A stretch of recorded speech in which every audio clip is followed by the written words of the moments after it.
Today we held a joint informational briefing with the House Education Committee to take a look at the Department of Education's school bus transportation report that was required through a budget proviso for them to provide the legislature.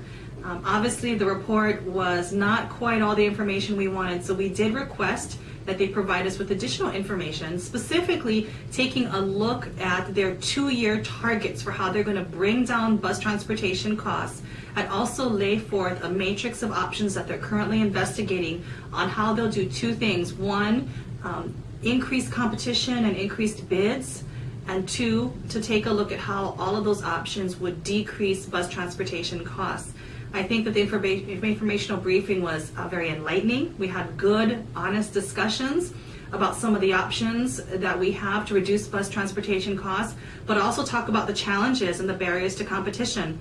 And I think that this discussion is going to have to continue as we go through the legislative session. Specifically, what I asked the department to do is to provide us with information related to how we can look at providing base yards, one of the major barriers to competition for potential bidders, whether it be on school campuses, DOE lands, or maybe any other state or city properties that may be available as well.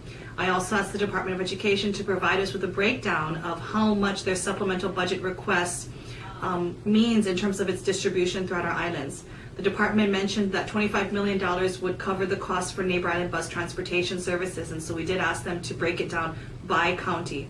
$17 million is required to provide bus transportation for rural Oahu. So I did ask them to break that down by complex area in terms of how much it would cost. So we did give them a bit more homework to do, again, just to bring to bear the fact that bus transportation is very important. We recognize how important it is to our family and to our students. At the same time, we cannot have rampant, uncontrolled costs with no competition.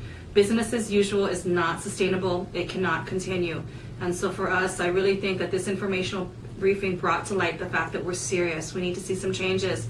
This year was the first year that we actually saw increased bid proposals.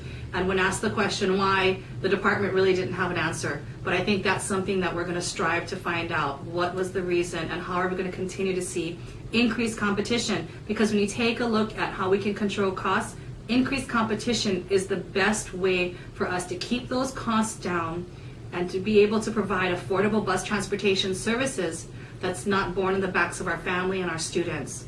So we'll continue the discussion, and I really look forward to seeing the work that the department provides with us, and I'm hoping that going forward we're going to see a decrease in cost, an increase in competition, and affordable transportation options for all of our students. So stay tuned. I'm sure there's a lot more to come.